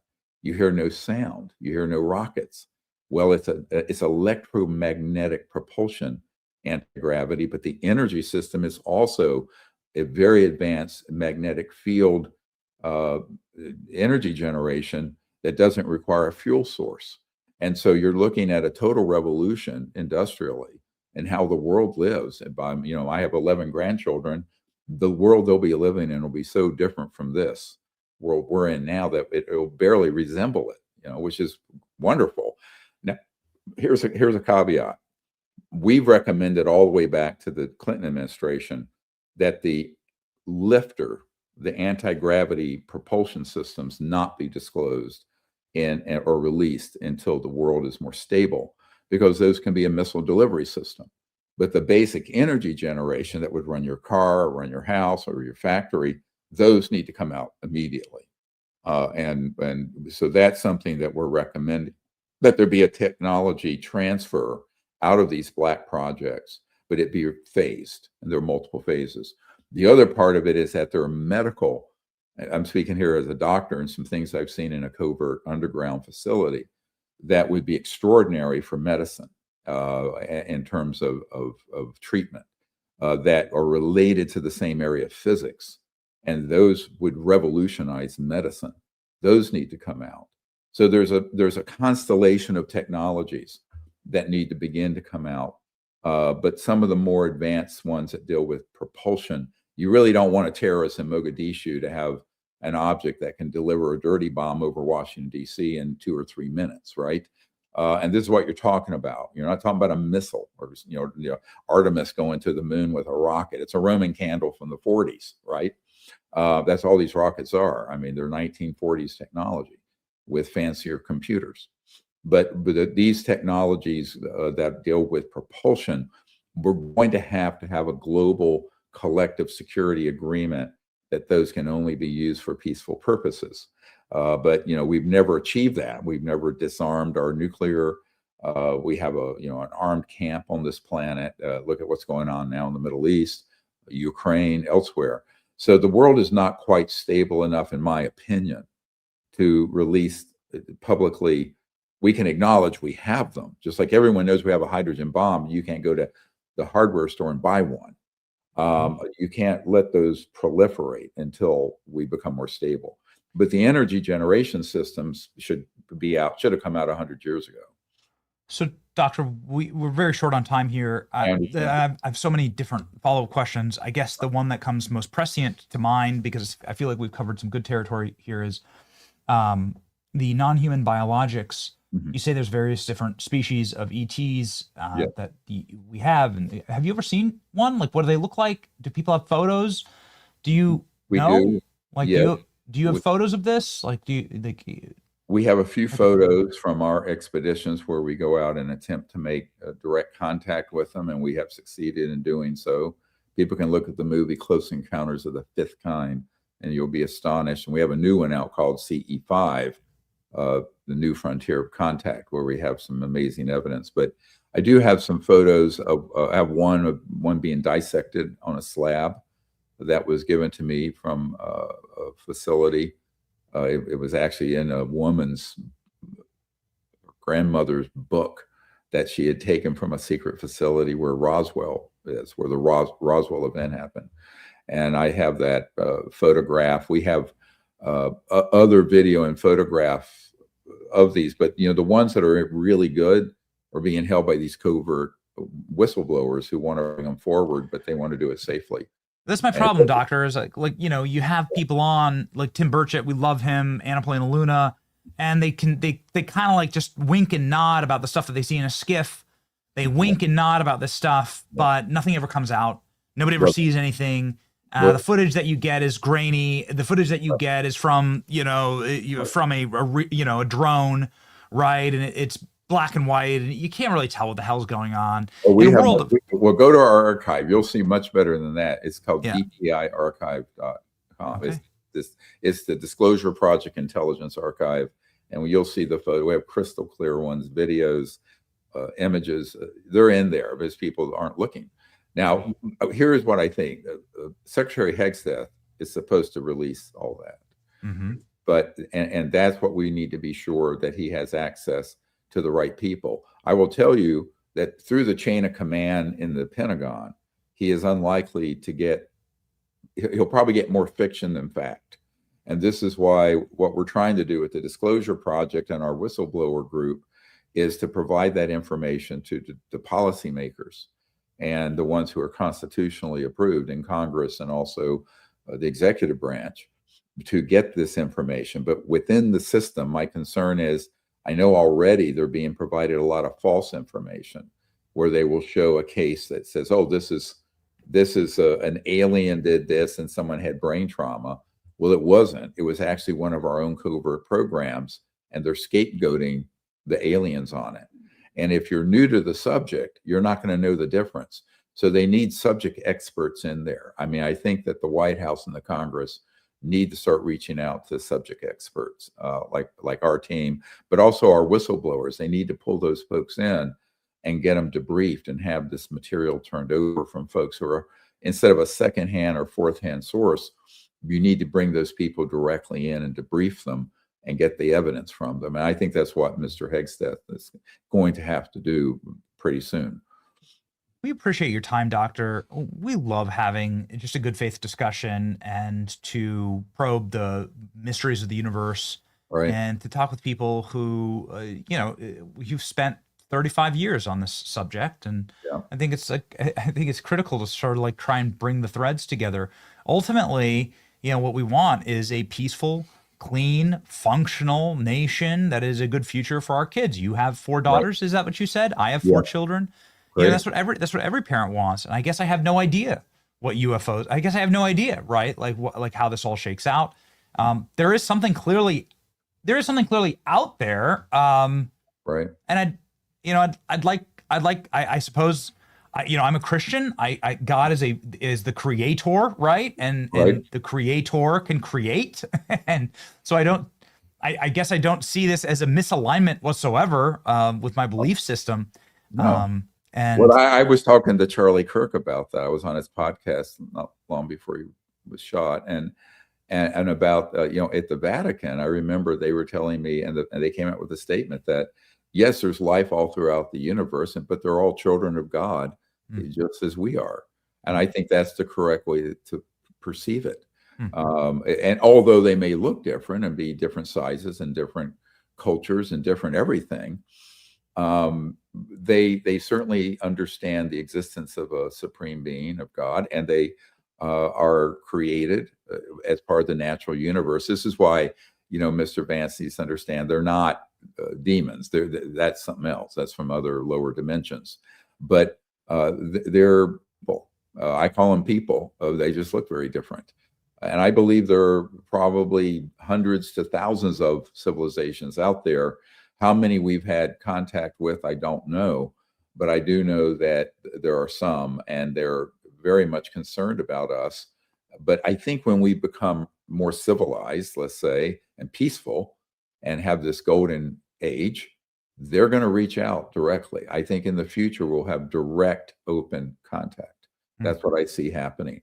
But we have some work to do first as a people and as a civilization on Earth. And we need to fix this illegal secrecy dysfunction that has distorted the issue for 80 years.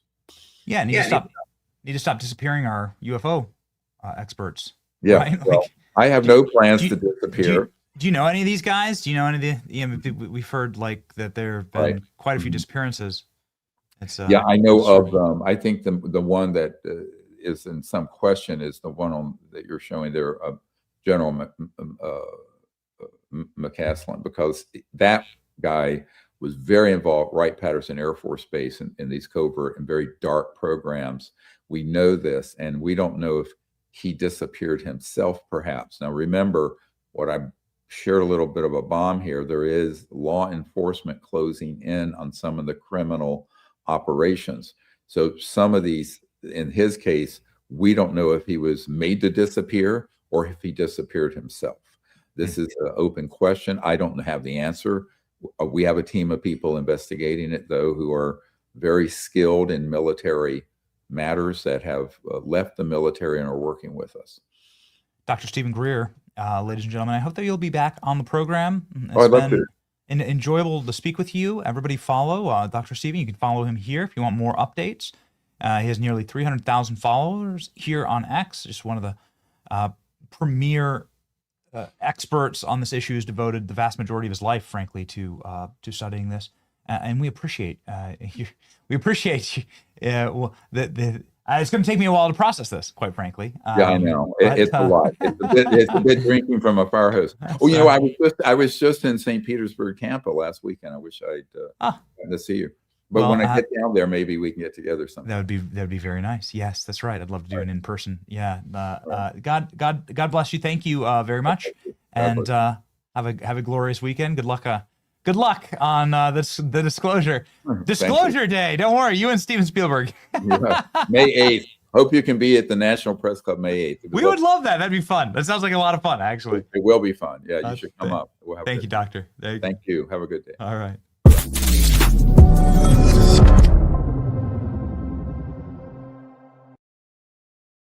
That we're going to actually get true disclosure here from the federal government. And by the way,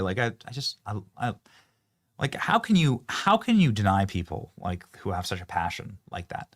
I don't know. I mean, listen, I don't know the answers. I'm not here to sit there and force down anyone's throat what the answers are. I'm a Christian. I know that to be the truth. and the way and the life. I know that Christ is king, but I know that the mysteries of the universe I can't understand. And I know this, forgive me. I know this, that every single time they send some little submersible down to the depths of the ocean, they find stuff that absolutely looks more alien than any aliens in any Hollywood film. And so, I mean, those things are real. That's real. And God created that too, right? So who am I? You know? So approach life like that. Approach life like that with humility and the things you don't know. You'll have a better life, actually, instead of like haughtiness and assuming that you know everything. And those are the most miserable people at every party.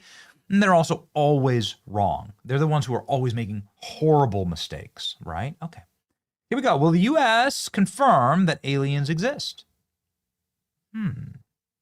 By December 31st. Right in time for Christmas. Let that happen on Christmas. Let it happen on Christmas. This would be our luck. Let this be our Christmas surprise. Yeah, okay. 17% chance. Okay, well, we'll see. I don't know if Dr. Greer has anything to say about it. Let's do our much needed verse of the day. And by the way, there is ALX. There's no confirmation about the pilot, is there? Is there any confirmation about the pilot? Nothing. Anything else? Like I don't have time to monitor the situation while I'm live on the stream. Let me know. What do we see here? Let's check in on X real fast. We've been praying. One of the American crew members has been successfully extracted following the fighter jet shootdown over Iran. This is channel 12. This is an Israeli channel 12. One American crew member of the down jet has been rescued.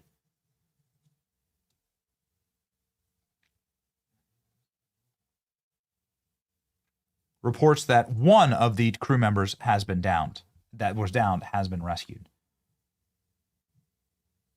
So that's what I'm seeing at the top of my timeline.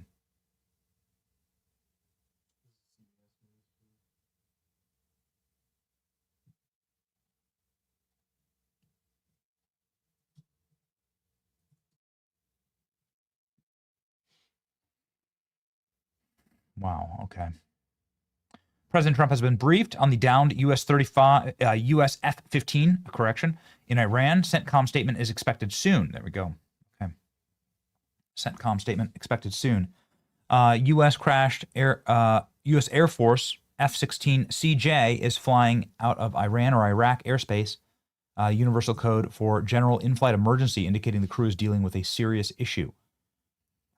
Could this potentially be that they have the pilot? They had the pilot aboard, perhaps needing medical attention. Makes a lot of sense. One of the U.S. pilots rescued after U.S. forces.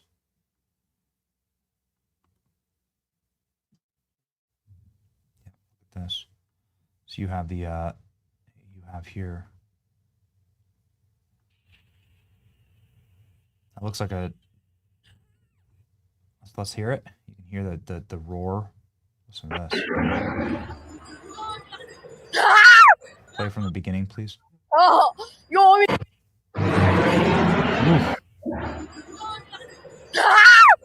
Okay. All right. Okay. Thank you. It's like unbelievable. You've never seen it. You know how huge these planes are? They're flying that low because heat-seeking missiles won't hit them at that angle, and they won't be able to track them unless you have like a high heat signature in the atmosphere. And so they're flying that low because in order to avoid heat-seeking missiles. Allegedly, that is the rescue flight. Allegedly, the pilot is in that rescue craft. Who knows? Like, listen, don't trust anything on these issues. Who knows? I don't know. I know that we must pray for these pilots.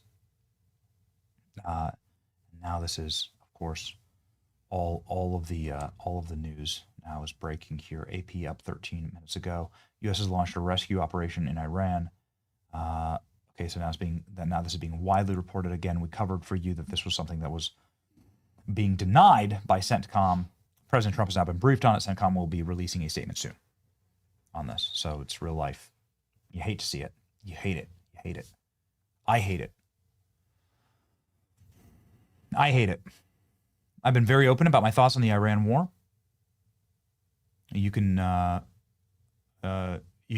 hold your principles close at hand, which I do, and I believe that it is critical for this administration to focus on the domestic issues in this country. I believe that potholes on your street being fixed is far more important than making new potholes in Iran. I don't want to see American men and women in danger. I do not want to see $4 gas prices. I want to see cheap groceries, cheap housing. I want to see, well, maybe free available energy, infinite, forever. I would love to see that. Alien technology, whatever. But I want to see domestic policy wins. That is what we have been fighting for on the show, and we're not going to give up that fight. However, I'm a 3-time Trump voter. I believe in the America First movement, and I'm not going to sit there and try and sabotage Republicans in the midterm like a jackass, like someone suicidal, just because I got my feelings hurt. No, I know what the left is capable of, and whatever's going on right now, it is going to be far worse if they seize unified power again of our government. It's going to make the Biden years look tame, and that's the way it always works, right? Obama made Clinton look tame. Clinton looked like a freaking Republican at this point. And then Biden made Obama look tame. And then, so what's going to happen next? You see the acceleration happening here. Pray for the health and safety of these pilots, ladies and gentlemen. I pray for your health. Armra is an incredible colostrum brand that I use. It is in my coffee.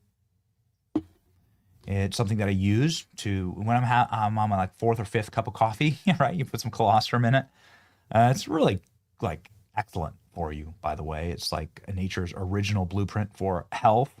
Colostrum is packed with 400 bioactive nutrients that help fortify your gut health, fuel fitness recovery, and strengthen your immune system. You are bombarded with silent threats like processed food, artificial light, and modern stressors that disrupt you and weaken you. Make sure that you are using Armra to stay locked in. My audience receives 30% off their first subscription order. Go to Armra, ARMRA.com/Benny.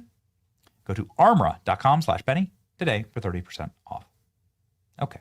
I guess a little bit of a good news. You got good job numbers that smashed through expectations. U.S. payroll grows by 178,000. That's good. Obviously, the unemployment rate fell to 4.3.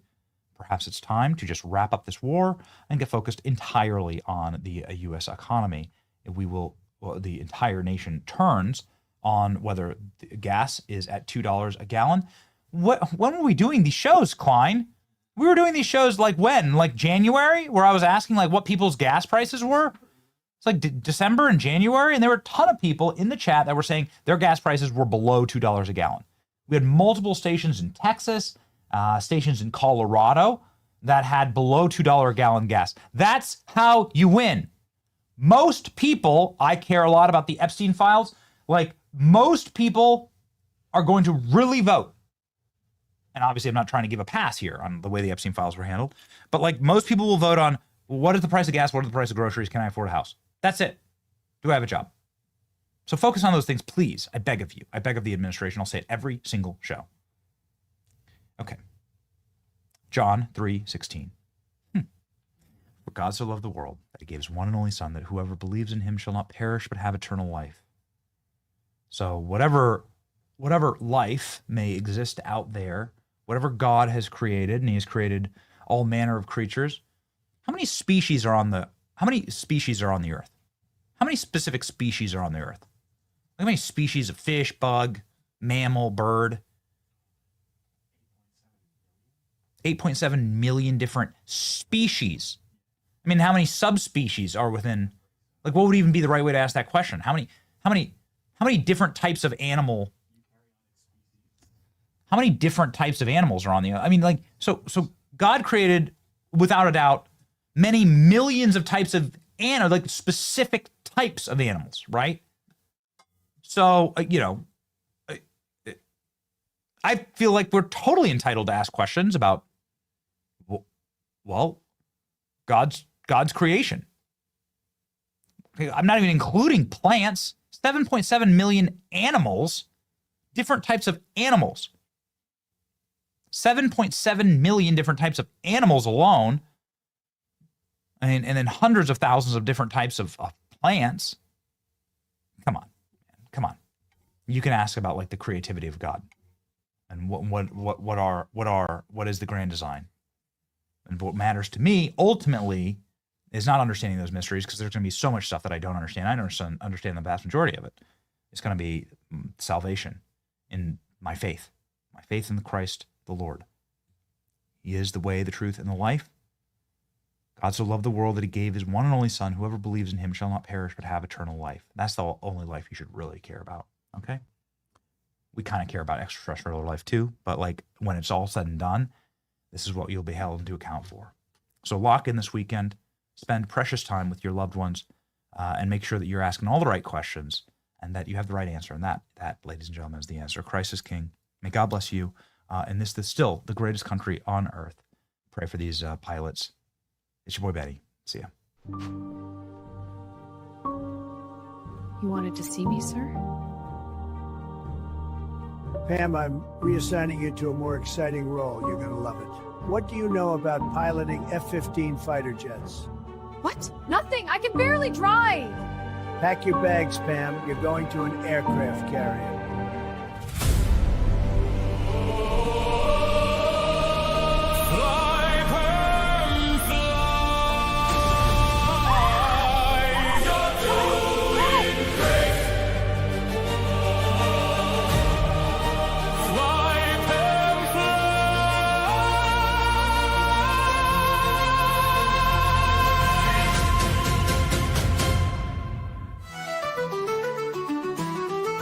The biggest ships in the sea, all owned by the oldest kings, and their dying legacy, media deal weeds. Soon will the Benny Show come to mind. The salt from lives for fun. Leave the gold and bring the gun. We sail for number one.